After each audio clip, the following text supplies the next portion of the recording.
همه سفارش میکنم که انس با قرآن رو فراموش نکنید. بارها گفتم قرآن رو هر روز بخونید، ولو نیم صفحه از هر جای قرآن رو باز کنید، نیم صفحه قرآن بخونید، یک صفحه قرآن بخونید، هرچی که رغبت و میل دارید انجام بدید. ارتباطتون با معنویات رو حفظ کنید. جوان ما در این روزگار پر مسئله اون وقتی میتوانه به معنای واقعی کلمه مرگ بر آمریکا بگه که از لحاظ درونی، از لحاظ دینی،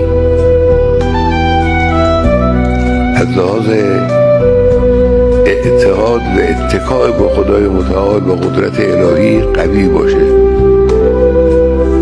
اون جوانی میتوانه در مقابل سطوت و قدرت و تشر فرعونهای زمان بایسته که دلش با خدا باشه، با خدا مرتبط باشه.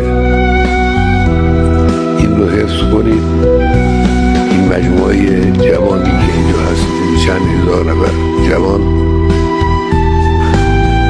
همه تون اگر چنانچه به این نکته توجه کنید و جوانهای کشور، به نظر من ما پیشرفت‌های بیشتری، بهتری هم در امر دنیامون، هم در امر اداره کشورمون، هم در امر مقابله با دشمنانمون خواهیم داشت.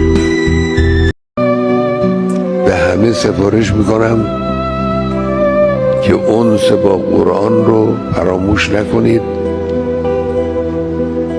بارها گفتم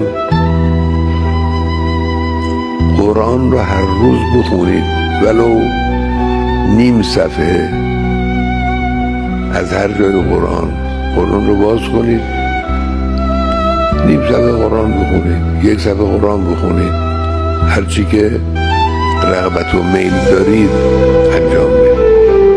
ارتباطتون با معنویات رو حفظ کنید. جوان ما در این روزگار پر مسئله اون وقتی میتوانه به معنای واقعی کلمه مرگ بر آمریکا بگه که از لحاظ درونی، از لحاظ دینی،